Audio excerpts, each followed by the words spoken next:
நாய் கடிச்சா இந்த 5 விஷயங்களை மறக்காம ஃபாலோ பண்ணுங்க. தெருக்கல்ல மரங்கள் இருக்கோ இல்லையோ கண்டிப்பா தெருநாய்கள் இருக்கும். அந்த அளவுக்கு தெருநாய்களுடைய எண்ணிக்கை பெருகி இருக்கு. அதுலயும் நாய்க்கடியோட இன்சிடென்ட்ஸ் நாளுக்கு நாள் கூடிட்டே இருக்கு. இந்த நாய்க்கடி பயப்பட வேண்டிய விஷயமா? அப்படி பயப்பட வேண்டிய விஷயமா இருந்தா அதுக்கு என்ன பண்ணணும், அதை பத்தி தான் இந்த வீடியோல பார்க்க போறோம். சோ ஸ்கிப் பண்ணாம இந்த வீடியோ ஃபுல்லா பாருங்க. இன்னைக்கு நாய்க்கடி குறித்த நம்ம சந்தேகங்களை தெளிவுபடுத்த போறது தேனி மாவட்டத்துல 50,000க்கும் மேற்பட்ட நோயாளிகளுக்கு சிகிச்சை அளித்து வரும் நலம் மல்டி ஸ்பெஷாலிட்டி ஹாஸ்பிட்டலுடைய தலைமை மருத்துவர் டாக்டர் ராஜ்குமார் அவர்கள். Welcome sir. இப்போ சமீப காலங்களா நாய்க்கடி, ரேபிஸ் இந்த மாதிரி விஷயங்கள் மக்கள் மத்தியில நிறைய பேசப்பட்டு வருது. ஸோ ரேபிஸ்னா என்ன, இந்தியாவில் ரேபிஸோட நிலைமை எப்படி இருக்கு சார்? ரேபிஸ் அப்படின்னு பார்த்தா இது ஒரு வைரஸ். இந்த வைரஸ் நிறைய விலங்கினங்கள்ல இருந்து மனிதனுக்கு மாறக்கூடிய ஒரு நோய். குறிப்பா சொல்லணும்னா நாய், பூனை, ஆடு, மாடு, குதிரை, பன்றி, வவ்வால், கீரியில கூட இது மாதிரியான மிருகங்களோட எச்சில இந்த வைரஸ் இருக்கும். ஸோ இந்த மிருகம் நம்மளை எதிர்பாராத விதமா கடிக்கிறப்பையோ இல்ல நம்மளை லிக் பண்றப்ப அதோட எச்சிலிருந்து இந்த வைரஸ் ஆனது நம்ம உடம்புக்கு உள்ள போகுது. சில சமயம் நம்ம உடம்போட மேல ஏதாவது காயங்கள் இருந்தாலும் அந்த காயங்கள் வழியாகவும் இந்த வைரஸ் ஆனது நம்ம உடம்புக்குள்ள நுழைஞ்சி நம்ம உடம்போட நரம்பு மண்டலத்தையும் மூளையும் பாதிக்கிறப்ப ஏற்படக்கூடிய ஒரு கொடிய நோய் தான் ரேபிஸ் அப்படின்னு சொல்றோம். இந்த ரேபிஸ்ங்கிற நோய் கொடிய நோயா அப்படின்னு கேட்டா 100% கொடிய நோய். ரேபிஸ் அப்படிங்கிற நோய் ஒருத்தருக்கு வந்துருச்சுன்னா அதுல இருந்து அவர் உயிர் தப்பிக்கிறதுக்கு வாய்ப்பே இல்லைன்னு சொல்லலாம். இது ஒரு அவசியம், ஒரு பயப்பட வேண்டிய உண்மை. ஆனால் முறையான தடுப்பு முறைகளால 100% ரேபிஸ் வராம தடுக்கலாம். இன்னைக்கு இந்தியால நெருக்கி 140 கோடி மக்கள் இருக்கும். தெருநாய் மட்டும் ஒரு அப்ராக்சிமேட்டா சொன்னோம்னா நெருக்கி 7 கோடி. எவ்வளவு பெரிய நம்பர்னு பாருங்க. உலகத்தோட ஜனத்தொகையில தலைநகரம் இந்தியா. அதே மாதிரி ரேபிஸின் தலைநகரமும் இந்தியா தான். உலகத்துல ஒரு வருஷத்துக்கு சுமாரா ஒரு 50,000 இருந்து 55,000 பேருக்கு ரேபிஸ் நோய் தாக்கம் ஏற்படுது. இந்தியாவில் ஒரு 15,000 பேருக்கு நெருக்கி இந்த நோயோட தாக்கம் ஏற்படுதுங்கிறது புள்ளி விவரம். அப்போ நாய்க்கடினால ஏற்படக்கூடிய ரேபிஸ் நோயை தடுப்பது சாத்தியமா? நாய்க்கடியில பல வகைகள் இருக்குன்னு சொல்றாங்களே, இது உண்மையா சார்? அதாவது ரேபிஸ் பத்தின விழிப்புணர்வுகள் குறைவா இருக்குங்கிறது நம்ம எல்லாருக்கும் தெரிஞ்ச ஒரு விஷயம். ரேபிஸ்ங்கிறத கொடிய நோய்ங்கிறத உங்க ஆள் மனசுல முதல்ல பதிய வைங்க. இருந்தாலும் இதை பத்தி நீங்க பயப்பட வேண்டாம். காரணம், தடுப்பு முயற்சிகள் மேற்கொண்டா 100% இதை நம்மளால தடுக்க முடியும். நாய்க்கடியை அப்படின்னு எடுத்துட்டோம்னா அதை 3 வகைப்படுத்துவோம். ஸ்டேஜ் 1, ஸ்டேஜ் 2, ஸ்டேஜ் 3 சொல்லுவோம். ஸ்டேஜ் 1 என்னன்னா, ஒரு நாய் கடிக்கிறப்ப அது பல்லோ அந்த தோலை தாண்டாது. அதாவது எப்படின்னா, தோல்ல ஒரு கீறல் விழுகாது, ரத்தமும் வராது, தோல்ல ஒரு பிரேக் இருக்காது. இது ஸ்டேஜ் 1 சொல்லுவோம். நம்ம தோல்ல ஒரு பிரேக், ஒரு கீறல் மாதிரி விழுகலாம், ஆனா ரத்தம் வராது. இது ஸ்டேஜ் 2. 3வது ஸ்டேஜ் தான் ரொம்ப முக்கியமான ஸ்டேஜ்.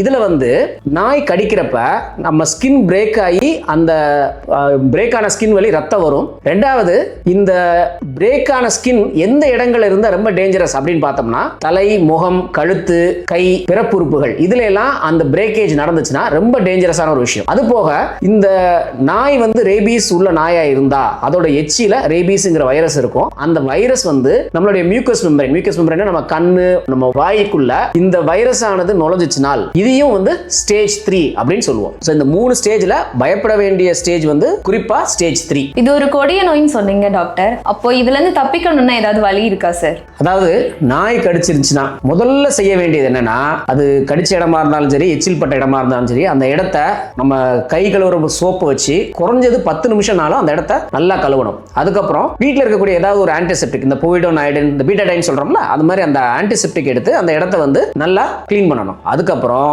மருத்துவமனைக்கு போய் உடனே தடுப்பூசி போடணும். தடுப்பூசியில 2 வகை இருக்கு. ஒரு தடுப்பூசி என்ன பண்ணும்னா அந்த கிருமி நரம்பு மண்டலத்தை பாதிக்காம தடுக்கக்கூடிய வேக்சின். இன்னொரு ஊசி என்னன்னா, இந்த நாயோட எச்சில் இருக்கு பாத்தீங்கன்னா, அந்த எச்சில் நம்ம கடிக்கிறப்ப நம்ம இந்த உடம்புக்குள்ள நுழைஞ்சி அது வழியா நரம்ப போய் தாக்க போகுது. அந்த கிருமியை உடனே சரி செய்யக்கூடியதான் இம்யூனோகுளோபுலின் அப்படிங்கிற 2வது வகை தடுப்பூசி. உங்க மருத்துவர் கடியோட தன்மையை பொறுத்து 2 தடுப்பூசியும் வேணுமா, இல்ல வேக்சின் மட்டும் போதுமா, இல்ல வேக்சினையும் இம்யூனோகுளோபுலின் சேர்த்து போடணுமா அப்படிங்கறத முடிவெடுப்பாங்க. சார், கடிச்ச நாயை 10 நாள் பார்த்துக்கணும்னு ஒரு பேச்சு வழக்கு இருக்கு. இது மருத்துவ ரீதியா கரெக்டா இல்ல மூட நம்பிக்கையா சார்? ஒருத்தரை கடிச்ச நாயை 10 நாட்கள் தொடர்ந்து கண்காணிக்கணும்னு சொல்றது மருத்துவ ரீதியா ஒரு சரியான செயல். ஆனா தடுப்பூசி ஆரம்பிக்கிறத இந்த முடிவு மாற்றக்கூடாது. பண்ணக்கூடாது. அதாவது தடுப்பூசி ஆரம்பிச்சுட்டு உங்க வீட்டு நாயோ இல்ல உங்களுக்கு தெரிஞ்சவங்க நாயோ இல்ல உங்க தெருவில் நீங்க ரெகுலரா பாக்குற நாயோ கடிச்சிருந்தா 10 நாட்கள் தொடர்ந்து அந்த நாயை வந்து கண்காணிக்கணும். அந்த நாய்க்கு ஒருவேளை ரேபீஸ் இருந்துச்சுன்னா என்னென்ன அறிகுறிகள் இருக்கும்னா, ஒண்ணு அந்த நாயை எச்சி ஒழுகு விட்டுட்டு அங்க இங்கேயும் ஓடி பாக்குறவங்களை எல்லாம் கடிக்கும், இல்ல நோய்வாய்ப்பட்டு ஒரு ஓரத்துல எச்சில் ஒழுக படுத்துக்கிட்டே இருக்கும். எதா இருந்தாலும் ரேபீஸ் வந்த நாய் வந்து ஒரு 5 to 10 நாள்ல இறந்து போயிடும். ஸோ இது மாதிரி ஒரு நிலைமை இருந்துச்சுன்னா நீங்க அவசியம் இதுக்கு முன்னாடி தடுப்பூசி ஆரம்பிச்சிருக்கணும். அதை நிப்பாட்டாம கண்டினியூ பண்ணணுமா வேண்டாமா அப்படிங்கிறத நாயோட நிலையை பார்த்து உங்க மருத்துவர் வந்து முடிவு பண்ணுவாங்க. சார், நீங்க தடுப்பூசியில 2 விதம் இருக்குன்னு சொன்னீங்க. அதை எப்படி சார் முடிவு பண்றீங்க? அதுக்கப்புறம் நீங்க ரேபிஸ் பேஷண்ட் யாராவது ட்ரீட் பண்ணிருக்கீங்களா சார்? இன்னைக்கு ஹாஸ்பிட்டல் ஒரு மாசத்துல எப்படியும் 2-3 பேர்னாலும் நாய்க்கடியோட வர்றாங்க. அவங்க எல்லாரையும் முதல்ல விழிப்புணர்வை ஏற்படுத்துறோம். தடுப்பூசி வந்து கரெக்டா ஆரம்பிக்கணும், தடுப்பூசி அவசியம் போடணுங்கிறத. அது மட்டும் இல்லாம அவங்க கரெக்டான டேட்டுக்கு வர்றாங்களா வரலையா அப்படிங்கிறத ஃபாலோ பண்ணி அவங்கள போட வச்சிரும்.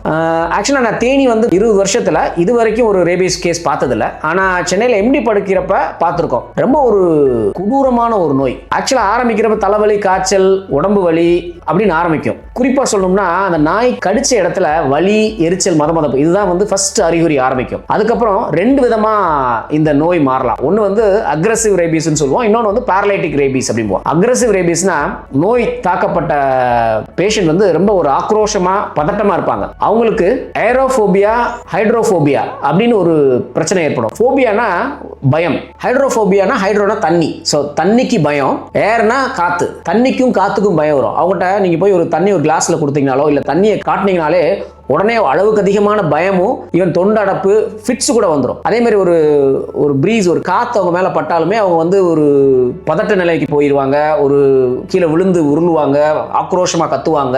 பார்க்கவே ரொம்ப ஒரு பயமாவும் பாவமாவும் இருக்கும். இதுல 2வது வகையான பாரலைட்டிக் ரேபீஸ் என்ன ஆகும்னா, அந்த நாய் கடிச்ச இடத்துல இருந்து அந்த வைரஸ் ஆனது நரம்பு மண்டலத்துல தாக்கி ஒவ்வொரு உறுப்பா செயலிழந்து கடைசியில வந்து கோமா ஸ்டேஜுக்கு போயிடுவாங்க.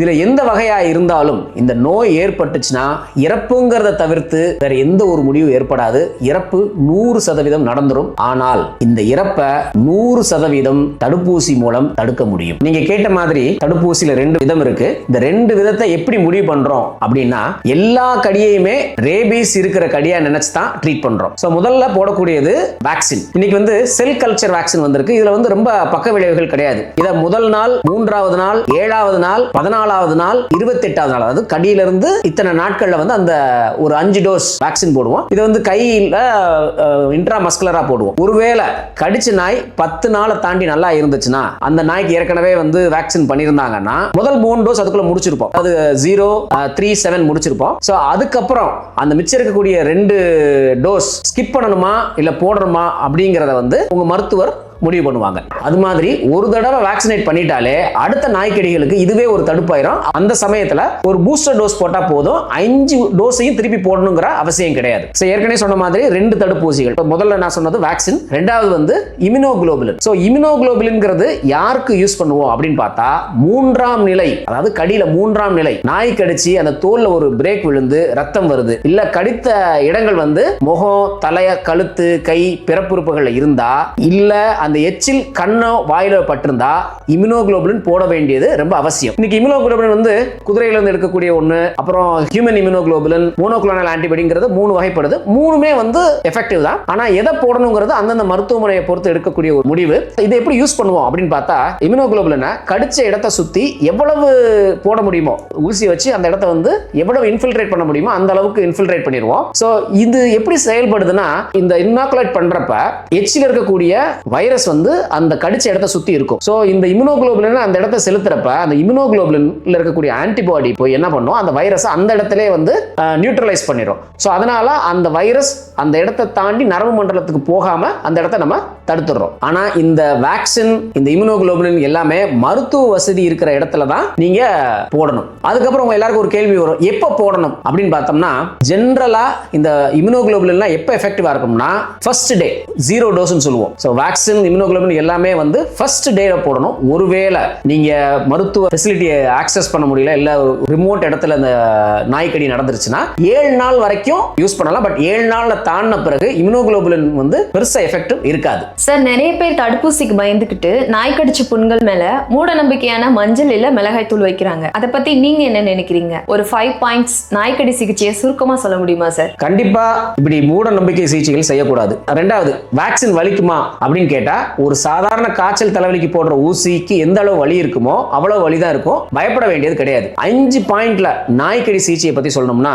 பாயிண்ட் 1, ஊசிக்கு பயந்துட்டு வாழ்க்கையை தொலைக்க வேண்டாம். ரேபீஸ 100% தடுப்பூசி மூலம் தடுக்கலாம். ஆனா வந்துருச்சுன்னா 100% குணப்படுத்த முடியாது. ரெண்டாவது, கடித்த இடத்தை வந்து சோப் வச்சு 10 நிமிஷம் தொடர்ந்து கழுவணும். மூன்றாவது பாயிண்ட், பீட்டாடைன், வீட்டில் இருக்கக்கூடிய போய்டன் அயோடின் ஏதாவது ஒரு ஆன்டிசெப்டிக்கை வச்சும் கழுவணும், முதல் சோப் வச்சு கழுவுனதுக்கு அப்புறம். நாலாவது, வேக்சின் அவசியம் போடணும். 10 நாட்களுக்கு பிறகு வந்து வேக்சின் போட்ட பிறகு அந்த நாய் நல்லா இருந்துச்சுன்னா வேக்சின் தொடரணுமா வேண்டாமாங்கிறத உங்க மருத்துவர் முடிவு செய்வாங்க. அஞ்சாவது, கேட்டகரி 3, ஏற்கனவே சொன்ன மாதிரி கடியில வந்து கேட்டகரி 3 கடியா இருந்துச்சுன்னா அவசியம் இம்யூனோகுளோபின் போடணும். ரொம்ப நன்றி டாக்டர். இந்த வீடியோ பார்க்குற உங்களுக்கு இது யூஸ்ஃபுல்லா இருந்திருக்கும்னு நினைக்கிறேன். இதே மாதிரி விழிப்புணர்வு தரக்கூடிய வீடியோ நம்ம ஃபர்ஸ்ட் கமெண்ட் பாக்ஸ்ல இருக்கு, செக் பண்ணி பாருங்க.